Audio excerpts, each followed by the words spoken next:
Hello student, मैं संजय चौहान आपका भूगोल वाले पर आपका स्वागत करता हूं। हम मानव व्यवसाय के टॉपिक को लेकर चल रहे थे, जिसमें हमने मानव व्यवसाय के विकास क्रम के साथ बदलती हुई प्रवृत्ति को पढ़ा था। मानव व्यवसाय के विकास क्रम काल के अनुसार हमने पढ़ा था। मानव व्यवसाय का विकास क्रम को जब हमने काल के अनुसार पढ़ा था तो उनको चार भागों में बांटा है। पहला प्रागैतिहासिक काल, दूसरा प्राचीन काल, तीसरा मध्यकाल और चौथा आधुनिक काल। इस तरह कितने भाग हो गए? चार भाग। कल दो भाग थे हमारे प्रागैतिहासिक काल और प्राचीन काल, इसके बारे में हमने पढ़ा था। आज हम पढ़ेंगे मध्यकाल के बारे में। इसके बारे में मध्यकाल के बारे में तो हमने जब प्राचीन काल प्रागैतिहासिक काल में पढ़ा था कि प्रारंभ के अंदर से लोग कौन सी क्रिया करते थे, प्राचीन काल के अंदर हम कौन सी क्रिया करते थे। तो प्रागैतिहासिक काल के अंदर प्रारंभ में आखेट और भोजन संग्रहण, प्राचीन काल के अंदर कृषि और पशुपालन, और मध्यकाल के अंदर और कौन सी प्रवृत्ति हुई और आधुनिक काल में कौन सी प्रवृत्ति हुई, इन सब के बारे में हम विश्लेषण के साथ अध्ययन करेंगे। तो आज हम कहते हैं मध्यकाल। मध्यकाल में यदि अपन देखें तो मुख्य रूप से अपन के पास 5 बिंदु है, उनमें अपन एक एक बिंदु का विश्लेषण के साथ अध्ययन करेंगे। यदि अपन पहले बिंदु देखते हैं तो 600 ईस्वी से 1500 ईस्वी के बीच की अवधि को मध्यकाल कहा जाता है। लगभग कितनी अवधि? 600 से 1500 ईस्वी के बीच की जो अवधि होती है वो क्या होती है? मध्यकाल। वापस ध्यान रखना, यदि पूछा जाए मध्यकाल की अवधि कितनी है तो सीधा कहना है 600 से 1500 ईस्वी। यदि अपन इसके नेक्स्ट बिंदु की बात करें तो इस काल में जागीरदारी व सामंतवादी प्रथा का प्रचलन था। देखो, जागीरदारी और सामंत प्रथा का मतलब सीधा है कि पहले किसी आम व्यक्ति के खेतों का या जमीन पर स्वामित्व न होकर किसी एक जमींदार का उस पर स्वामित्व होता था, और वो जमींदार उन लोगों से लगान वसूलता था और उसके बदले में उन लोगों को कार्य करके देते थे। तो यही जागीरदार प्रथा में और सामंतवादी प्रथा उस समय बहुत ज्यादा प्रचलन में थी। यदि अपन इसके नेक्स्ट बिंदु की बात करें, इस काल में कृषि के विकास के साथ साथ बढ़ती हुई शिक्षा, व्यापार और सांस्कृतिक विकास के कारण बड़े बड़े नगरों का विकास हुआ। देखो, इस काल में क्या हुआ उसके बारे में कहा जाता है कि कृषि विकास हुआ। पहले क्या हुआ? कृषि के अंदर विकास हुआ, और कृषि के विकास होने के कारण शिक्षा बढ़ी। किसमें बढ़ोतरी हो गई? शिक्षा में बढ़ी। मतलब देश के अंदर जो साक्षरता दर थी, जो पहले क्या थी? कम थी, धीरे धीरे क्या हो गई? बढ़ने लग गई। व्यापार बढ़ा। क्या बढ़ा? व्यापार। और व्यापार के बारे में आप जानते ही हो, व्यापार की सीधी सी परिभाषा है व्यक्ति द्वारा आयात और निर्यात करना व्यापार कहलाता है। वापस सुन लेना, व्यक्ति द्वारा आयात और निर्यात करना व्यापार कहलाता है। और वैसे ही व्यापार दो प्रकार के होते हैं, एक अंतरराष्ट्रीय व्यापार होता है और दूसरा राष्ट्रीय व्यापार होता है। अंतरराष्ट्रीय व्यापार मतलब एक राष्ट्र के द्वारा बहुत सारे राष्ट्रों या एक से अधिक राष्ट्रों के मध्य जब व्यापार किया जाता है उसे अंतरराष्ट्रीय व्यापार कहते हैं। यदि राष्ट्रीय व्यापार की बात करें तो किसी राष्ट्र के आंतरिक भाग में, किसी राष्ट्र के आंतरिक भाग में अंतरराज्यीय या अंतरराज्यीय के रूप में जो व्यापार किया जाता है उसी को अंतरराष्ट्रीय व्यापार कहते हैं। और सांस्कृतिक विकास के कारण बड़े बड़े नगरों का क्या हुआ? विकास हुआ। और धीरे धीरे सांस्कृतिक विकास होता है, मतलब नए नए कल्चर आते गए, नए नए तरीके आते गए, नई नई सोच आती गई, जिससे नए नए नगरों या बड़े बड़े नगरों का विकास हुआ। यदि अपन अगले पॉइंट की बात करें, इस काल में ग्रामीण क्षेत्रों से कृषि उत्पाद नगरों में और नगरों से निर्मित माल ग्रामीण क्षेत्रों में आने लगा। इस काल के अंदर यदि बात करें तो गांव के जो कृषि उत्पाद है, जैसे अनाज थे, फल थे, सब्जी, दूध, ये सब गांव से कहा जाते थे शहरों के अंदर। और शहरों से निर्मित माल जैसे कपड़े या फिर और कोई प्रकार के उत्पाद या फिर और कोई प्रकार की जैसे मशीनें या फिर और प्रकार की बहुत सारी चीजें जो शहरों के अंदर बनती वो गांव के अंदर आने लगी। इस तरह गांव और शहर के बीच में व्यापार की प्रक्रिया क्या हो गई थी? शुरू। क्योंकि गांव के जो प्राप्त उत्पाद है वो शहरों में चले गए और शहर के जो द्वितीय उत्पाद है वो कहां लगे? गांव में। इस तरह गांव और शहर के बीच में क्या बढ़ गया? व्यापार की प्रवृत्ति बढ़ गई। यदि अपन आगे बात करें, इस काल में भारत में व्यवसायिक, कृषि, कुटीर उद्योग और व्यापार का सर्वाधिक विकास हुआ। देखो, मध्यकाल में, और मध्यकाल में भारत में सबसे ज्यादा किसका विकास होता? व्यवसाय गतिविधियां, जिसमें हम primary, secondary, third, fourth and fifth activity के बारे में देखेंगे। कृषि विकास, कृषि के अंदर आपने देखा होगा, इसकी परिभाषा भी आपने सुनी है। कुटीर उद्योग जो घरों के अंदर चलाए जाते हैं, और व्यापार के अंदर जैसे क्या होता है विकास।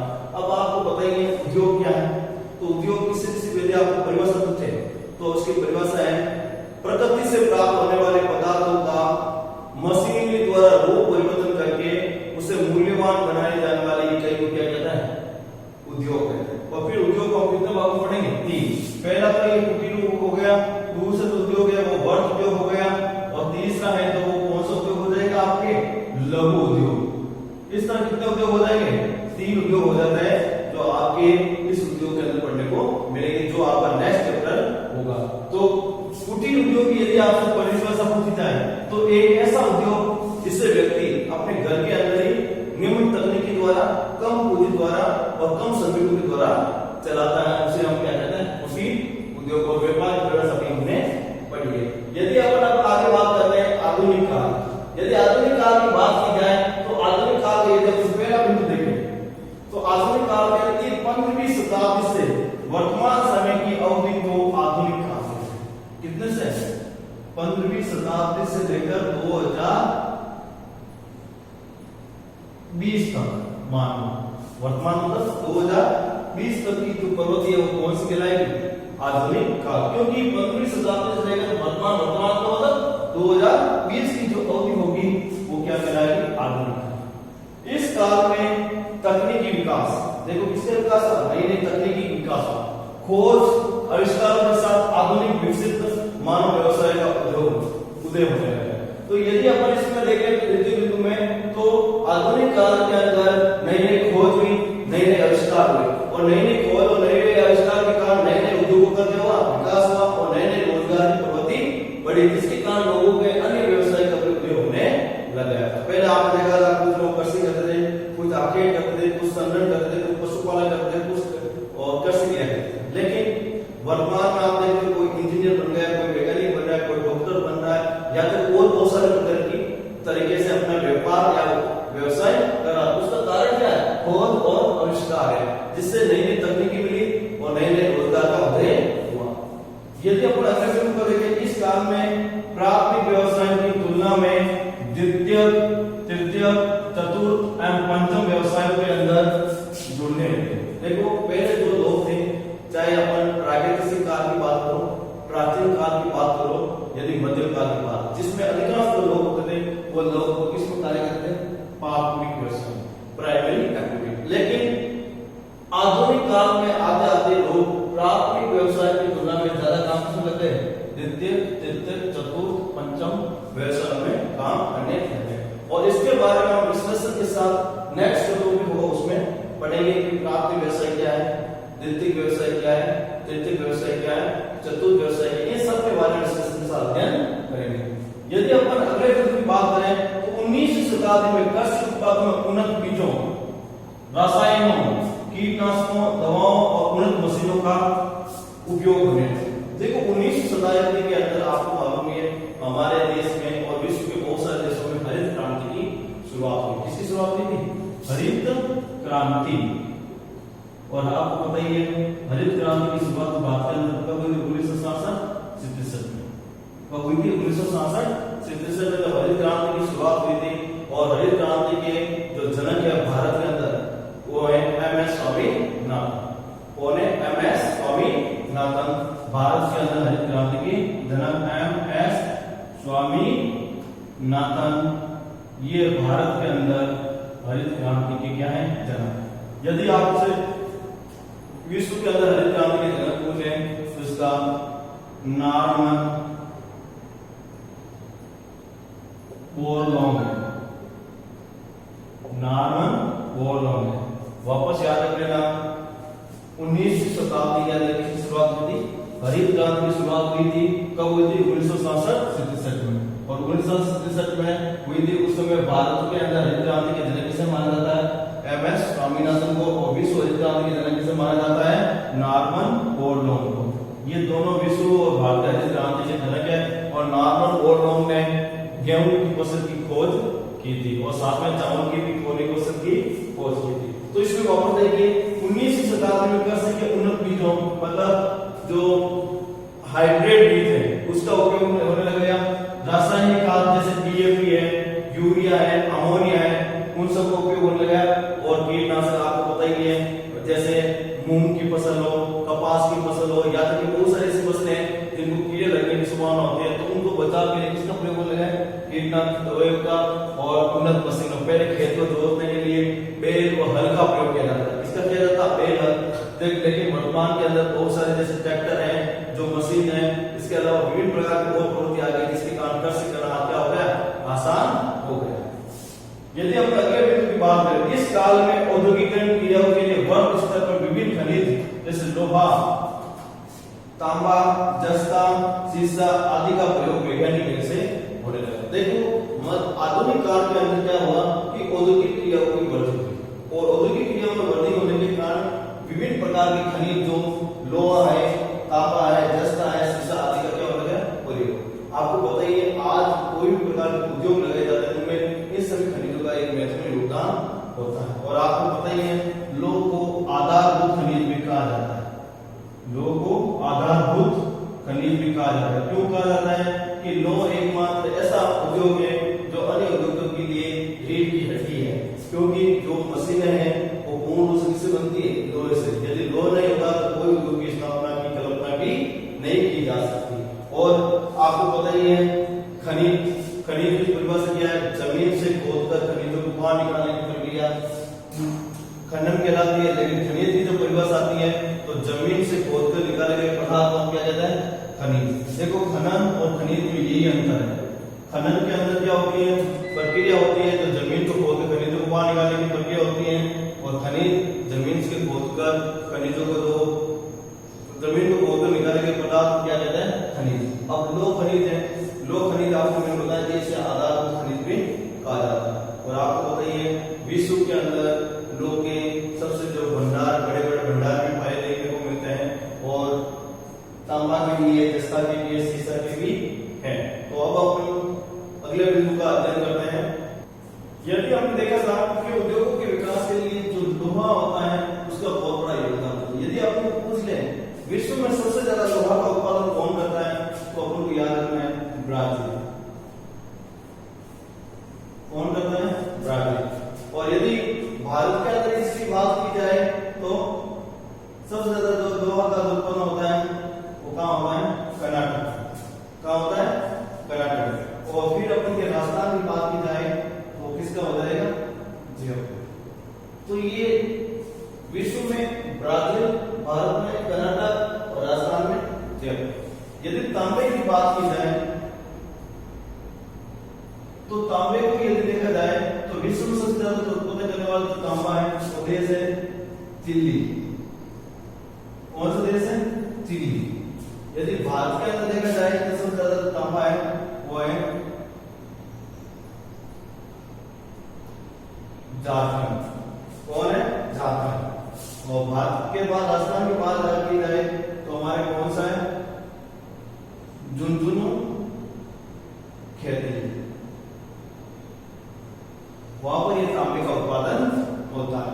और यदि अपन सीसा और जस्ते की बात की जाए तो सबसे ज्यादा सीसा और जस्ता होता है सीसा व जस्ता। इसका सबसे ज्यादा उत्पादन करने वाला देश है विश्व में वो है कनाडा। और भारत के अंदर कौन है? राजस्थान। कौन है? राजस्थान। और राजस्थान की बात करें तो उदयपुर की देवारी की खान, भीलवाड़ा, ये सारे जो क्षेत्र है सीसा और जस्ते के उत्पादन में महत्वपूर्ण योगदान देते हैं। और इसके बाद अपन बात करें इस काल में ऊर्जा की प्राप्ति के कारण वर्ग स्तर पर उद्योगों का विकास हुआ। देखो पहले अपन क्या थे? ऊर्जा की कोई हमें नए स्रोत प्राप्त नहीं थे। इस कारण से बड़े बड़े उद्योग नया स्थापित करके कुटीर उद्योग ही लगाए जाते। जब हमें परमाणु ऊर्जा या फिर हम कह सकते हैं आणविक ऊर्जा, पेट्रोलियम ऊर्जा, गैसीय ऊर्जा, सौर ऊर्जा, पवन ऊर्जा, इन सब का बारे में जानकारी मिली तो हम बड़े क्षेत्रों में बड़े बड़े उद्योग स्थापित करने लगे। अब ऊर्जा क्या होती है? यदि बात पूछ ले ऊर्जा क्या होती है तो ऊर्जा की सीधी सी बात है कार्य करने की क्षमता क्या होती है? ऊर्जा होती है। कार्य करने की क्षमता क्या होती है? ऊर्जा। और ऊर्जा को अपन कई रूपों में देख सकते हैं। एक ऊर्जा होती है परंपरागत ऊर्जा के स्रोत, परंपरागत ऊर्जा के स्रोत, और एक होते हैं गैर परंपरागत ऊर्जा के स्रोत, ऊर्जा के स्रोत। तो इस तरह दो प्रकार के ऊर्जा के स्रोत होते हैं, एक परंपरागत ऊर्जा के स्रोत और दूसरा गैर परंपरागत ऊर्जा के स्रोत। परंपरागत के अंदर खनिज तेल जिसे हम पेट्रोलियम कह सकते हैं, ऑयल गैस के अलावा डीजल कह सकते हैं, केरोसिन में ले सकते हैं, दूसरा गैस और कोयला, ये है हमारे परंपरागत ऊर्जा के स्रोत। यदि हम गैर परंपरागत देखते हैं तो सौर ऊर्जा, पवन ऊर्जा, ज्वारीय ऊर्जा, सौर ऊर्जा, पवन ऊर्जा, ज्वारीय ऊर्जा, इसके अलावा भूतापीय ऊर्जा, ये सब किसमें आता है? गैर परंपरागत। लेकिन एक और इसमें परंपरागत में और दोस्त होते हैं आणविक ऊर्जा, आणविक ऊर्जा। ये सारे ऊर्जा के जो स्रोत हैं, हमें जब प्राप्ति हुई तो हम बड़े क्षेत्र को क्या करते हैं? विस्तार करने लगे। अब यदि खनिज तेल से ऊर्जा प्राप्त होती है, गैस से होती है, कोयले से होती है आणविक ऊर्जा। आणविक ऊर्जा के अंदर आपको मालूम ही है कि आणविक ऊर्जा में यूरेनियम, थोरियम, यूरेनियम, थोरियम, इनमेलाइट, इनमें नाइट, इस तरह बहुत सारे ऐसे खनिज होते हैं, उनसे मिलकर ये होती आणविक ऊर्जा बनी जाती है। और आपको पता ही है आणविक ऊर्जा का जो पहला संयंत्र है वो भारत के अंदर कहां लगा था? महाराष्ट्र तारापुर। महाराष्ट्र तारापुर ये भारत का पहला आणविक ऊर्जा संयंत्र था, महाराष्ट्र के तारापुर में लगा था। और राजस्थान का जो पहला जो आणविक ऊर्जा संयंत्र था वो राउत भाटा, कहां पर है? राउत भाटा चित्तौड़गढ़ में। राउत भाटा चित्तौड़गढ़ के अंदर ये हमारे महाराष्ट्र के अंदर पहला भारत का लगा, और राउत भाटा चित्तौड़गढ़ के अंदर राजस्थान का पहला लगा, वो कर्नाटक के सहयोग से लगा। किसके सहयोग से लगा था? कर्नाटक के सहयोग से। और फिर हमारे गैर परंपरागत ऊर्जा के स्रोत जैसे सौर ऊर्जा, और सौर ऊर्जा के लिए तकनीक का प्रयोग किया जाता है, उसे कहते हैं फोटोवोल्टाइक तकनीक, जिसमें माध्यम से सौर ऊर्जा की प्राप्ति करते हैं। और सौर ऊर्जा में सूर्य से आने वाली सौर तत्व को फोटोवोल्टाइक विधि के द्वारा उसे सौर ऊर्जा को सीधे विद्युत ऊर्जा में परिवर्तन किया जाता है, उसे सौर ऊर्जा कहते हैं। और सौर ऊर्जा का सबसे बड़ा जो क्षेत्र है वो भारत में गुजरात है। भारत के अंदर कौन है? गुजरात है। और फिर पवन ऊर्जा, तेज गति से चलने वाली पवन से टरबाइन को के माध्यम से पवन चक्की चलती है, या फिर वापस सुन लीजिए, तेज गति से चलने वाले पवनों से पवन चक्की के तेज गति से चलने वाले पवनों के कारण जब पवन चक्की घूमती है उसमें टरबाइन भी घूमने लगता है, और वो टरबाइन के कारण जो पवन ऊर्जा से प्राप्त यांत्रिक ऊर्जा होती है उसे विद्युत ऊर्जा में परिवर्तन कर दिया जाता है, उसे क्या कहा जाता है? पवन ऊर्जा। और पवन ऊर्जा का सबसे बड़ा जो क्षेत्र है वो हमारा तमिलनाडु है। सौर ऊर्जा का कौन है? गुजरात। और पवन ऊर्जा का कौन है? तमिलनाडु। कौन है? तमिलनाडु। फिर ज्वार ऊर्जा की बात करें तो समुद्र या नदियों में उठने वाले ज्वार के कारण जो ऊर्जा प्राप्त की जाती है उसे क्या कहते हैं? ज्वारी ऊर्जा। और भारत के अंदर देखा जाए तो कच्छ की खाड़ी, कच्छ की खाड़ी के अंदर ज्वार ऊर्जा से ज्यादा पैदा की जाती है। वापस सुन लेना, नदियों या समुद्र में उठने वाले ज्वार के कारण जो ऊर्जा प्राप्त होती है उसे ज्वारी ऊर्जा कहते हैं। और वो भारत में ज्यादा प्राप्त होती है कच्छ की खाड़ी। यदि अपन और उसके बाद में अपन देखें भूतापीय ऊर्जा, और भूतापीय ऊर्जा की सीधी परिभाषा है भूमि के आंतरिक भाग से निकलने वाले गर्म पानी, जो गीजर कुएं से निकलता है, वो भूमि के आंतरिक भाग से निकलने वाले गीजर कुएं से गर्म पानी व ज्वालामुखी विस्फोट से निकलने वाले मैग्मा, या ज्वालामुखी विस्फोट से निकलने वाले मैग्मा से जो ऊर्जा प्राप्त की जाती है उसी को हम क्या कहते हैं? भूतापीय ऊर्जा। और भूतापीय ऊर्जा का भारत के अंदर क्षेत्र है वो हिमाचल प्रदेश है। कौन सा है? हिमाचल प्रदेश। और हिमाचल प्रदेश का कौन सा स्थान? मणिकर्ण नामक स्थान है जहाँ भूतात्म ऊर्जा की प्राप्ति होती है। अब अपन नए टॉपिक को लेते हैं। उस टॉपिक का नाम है मानव व्यवसायों का वर्गीकरण। कौन सा है? मानव व्यवसायों का वर्गीकरण। और मानव व्यवसाय के वर्गीकरण के अंदर पहला तो व्यवसाय है प्राथमिक व्यवसाय। कौन सा व्यवसाय? प्राथमिक। यदि प्राथमिक व्यवसाय की परिभाषा की बात करें तो प्रकृति से प्राप्त पदार्थों का सीधे ही प्रयोग में लेना क्या कहलाता है? प्राथमिक व्यवसाय। जैसे एग्जाम्पल के रूप में जो गेहूं होता है उसके द्वारा हम पिसा कर सीधे भोजन के रूप में प्रयोग करते हैं, तो वो कौन सा व्यवसाय हुआ? प्राथमिक व्यवसाय। यदि प्राथमिक व्यवसाय के उदाहरण देखें तो पहला आखेट। कौन सा है? आखेट। आखेट का जो यदि हम परिभाषा देखते हैं तो जीवों का शिकार करना क्या कहलाता है? आखेट। या फिर जीवों को शिकार करके मार कर उसको उपयोग में लाना ही आखेट कहलाता है। संग्रहण, वनों से कंदमूल, नट, बेरी इन सब को इकट्ठा करने की प्रक्रिया क्या कहलाती है? संग्रहण। कृषि, कृषि लैटिन भाषा का शब्द एग्रीकल्चर से बना है जिसका शाब्दिक अर्थ होता है एक यानी मिट्टी, कल्चर यानी जुताई, अर्थात मिट्टी की जुताई। इसके अलावा पशुपालन, मत्स्य पालन, कुक्कुट पालन किया जाता है, उसके कहते हैं कृषि। यदि अपन पशुपालन करें, पशुपालन की यदि परिभाषा पूछे तो पशु से पालने से या पशु से संबंधित अर्थव्यवस्था को क्या कहता है? पशुपालन। जैसे हमारे देवारी समाज है, रायका समाज है, गुर्जर समाज है, उनका अर्थव्यवस्था मुख्य रूप से किस पर निर्भर होती है? पशुपालन। खनन, जमीन को खोदकर खनिजों को बाहर निकालने की प्रक्रिया क्या कहलाती है? खनन। जमीन को खोदकर खनिजों को बाहर निकालने की प्रक्रिया कहलाती है खनन।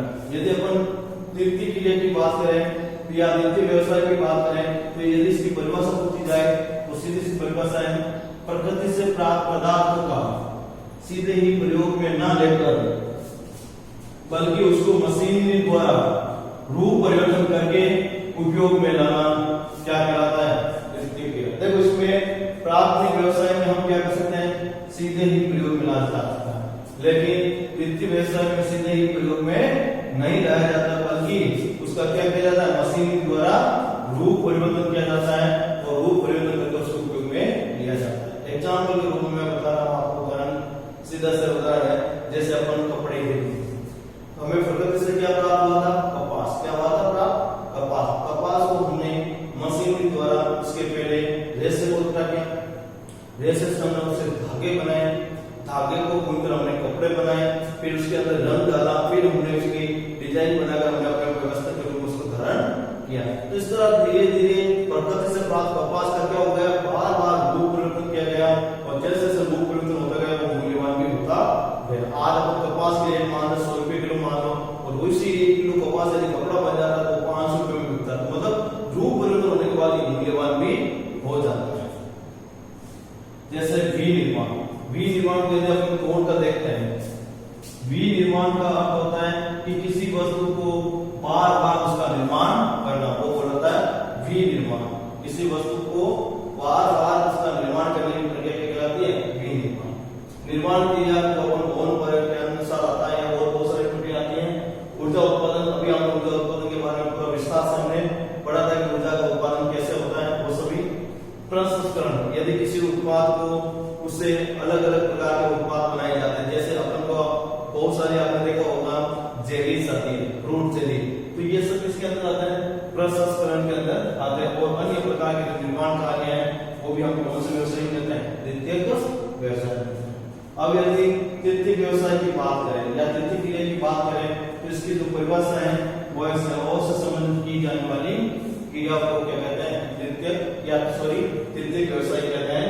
सेवाओं से संबंधित की जाने वाली क्रिया को हम क्या कहते हैं? तृतीय क्रिया। और आपके तृतीय क्रिया के जो उदाहरण है, पहला है परिवहन। परिवहन के बारे में आपको मालूम ही है, व्यक्ति और वस्तु को एक स्थान से दूसरे स्थान पर लाने ले जाने वाला साधन क्या कहलाता है? परिवहन। यदि आप दूसरे उदाहरण देखते हैं, व्यापार। व्यापार के बारे में हमने पहले भी परिभाषा पढ़ी है और वापस में बता रहा हूँ व्यापार क्या होता है। तो व्यापार की परिभाषा व्यक्ति द्वारा किया जाने वाला आयात और निर्यात क्या कहलाता है? व्यापार। अब अगला उदाहरण है संचार। संचार का मतलब व्यक्ति द्वारा अपने विचारों, संदेशों, प्रेषणों, तथ्यों को जिस माध्यम से भेजता है उसको क्या कहता है? संचार। प्रशासन, जिसमें कानून की धारा के अनुसार विभिन्न प्रकार की कानूनी कार्रवाई होती है, उसे क्या कहता है? प्रशासन। मनोरंजन के अंदर जैसे अपन देखते हैं फिल्म उद्योग, वो सभी इसी के अनुसार मनोरंजन के साधन होते हैं जो हमें सेवाओं के रूप में उपलब्ध होते हैं। बैंक है, बीमा है और लास्ट में हमारा पर्यटन। पर्यटन की परिभाषा एग्जाम में पूछ ली जाती है कि पर्यटन होता क्या है। तो पर्यटन की यदि परिभाषा पूछती है, इसकी सीधी परिभाषा है पर्यटन एक यात्रा है जिसे व्यक्ति प्रमोद या आमोद प्रमोद के उद्देश्य से करता है। वापस सुन लेना, पर्यटन एक यात्रा है जिसे व्यक्ति आमोद प्रमोद के उद्देश्य से करता है। और अपन अगली यदि बात करें तो तृतीय व्यवसाय के दो विभाग भी हैं। तृतीय व्यवसाय के दो विभाग है, दो, जिसे हम चतुर्थ क्रिया और पंचम क्रिया के नाम से जानते हैं। यदि आप सवाल पूछ दिया जाए तृतीय व्यवसाय के दो विभागों के नाम बताइए, तो इसका सीधा सा उत्तर देना है आपको। पहला होगा चतुर्थ व्यवसाय और दूसरा होगा पंचम व्यवसाय। हमने अब लेंगे तृतीय व्यवसाय के उप विभाग। अब बार मित्रों कभी बार सवाल यह आ जाता है कि तृतीय व्यवसाय के उप विभाग कौन से हैं? तो इसमें पहला होगा चतुर्थ व्यवसाय और पंचम व्यवसाय को तृतीय व्यवसाय के उप विभाग कहा जाता है। ठीक है, तो अब चतुर्थ व्यवसाय के बारे में एक परिभाषा पढ़ते हैं। ऐसा व्यवसाय जिसमें सूचना आधारित तथा अनुसंधान और विकास आधारित क्रियाएं की जाती है। देखो चतुर्थ व्यवसाय के अंदर तो पहली क्रिया सूचना आधारित, दूसरी अनुसंधान संबंधित और तीसरी विकास आधारित। ये तीनों क्रियाएं किसमें होती है? चतुर्थ व्यवसाय के अंदर की जाती है। यदि इसके एग्जाम्पल की बात करें तो पहला सूचना, दूसरा शोध प्रबंधन, सूचना शोध प्रबंधन, दूसरा शिक्षा, तीसरा स्वास्थ्य और चौथा सुरक्षा। वापस सुन लीजिए, पहला सूचना शोध प्रबंधन, दूसरा शिक्षा, तीसरा स्वास्थ्य और चौथा सुरक्षा। ये चार जो है उदाहरण चतुर्थ व्यवसाय के एग्जाम्पल के रूप में जाने जाते हैं। यदि आपसे पूछ लिया जाए कि चतुर्थ व्यवसाय का उदाहरण है तो ये सूचना शोध प्रबंधन, शिक्षा, स्वास्थ्य और सुरक्षा है। यदि अपन अगले जो व्यवसाय है तो पंच व्यवसाय की परिभाषा की बात करें तो इस व्यवसाय में वे सेवाएं आती है जिसमें नवीन और वर्तमान विचारों की रचना होती है। किसकी होती है? नवीन और वर्तमान विचारों की क्या होती है? निर्माण किया जाता है या उनका विचार होते हैं और उनके पुनर्गठन की व्याख्या की जाती है। और नवीन और वर्तमान विचार है उनका पुनर्गठन भी किया जाता है, मतलब बात आपसे बदल कर नए तरीके से भी सोचा जाता है और आंकड़ों की व्याख्या की जाती है। और आंकड़ों की क्या की जाती है? व्याख्या। वो प्रयोग तथा नई प्रौद्योगिकी की मूल्यांकन पर केंद्रित होती है और उसमें नई नई तकनीकें होती है, उनके मूल्यांकन पर यह केंद्रित की जाती है। यह है पंच व्यवसाय की परिभाषा। एक शब्द है आंकड़े। तो आंकड़े की यदि परिभाषा पूछी जाए तो सीधी सी परिभाषा है सांख्यिकीय में प्रयोग में लाई जाने वाली संख्या। सांख्यिकीय में प्रयोग में लाई जाने वाली संख्या क्या कहलाती है? आंकड़े। यदि अपन पंच व्यवसाय के उदाहरण की बात करें तो कार्यकारी, निर्माणकर्ता, अनुसंधान, सरकार, कानूनी व तकनीकी सलाहकार, ये सारे जो उदाहरण है वो पंचम व्यवसाय के माने जाते हैं। अब सरकार के अंदर प्रधानमंत्री हो सकता है, राष्ट्रपति हो सकता है, ये सभी इसके अंदर सम्मिलित किए जाते हैं। अब नेक्स्ट वीडियो के अंदर जब आएंगे तो उसके अंदर हम प्रत्येक जो व्यवसाय है primary, secondary, third, fourth and फिर उसका विश्लेषण के साथ अध्ययन करेंगे और साथ में इसमें महत्वपूर्ण जो इंपोर्टेंट क्वेश्चन बने हैं वो आपके पीडीएफ के रूप में इसमें आपको दिए हुए हैं, उनका भी बारे में समझेंगे।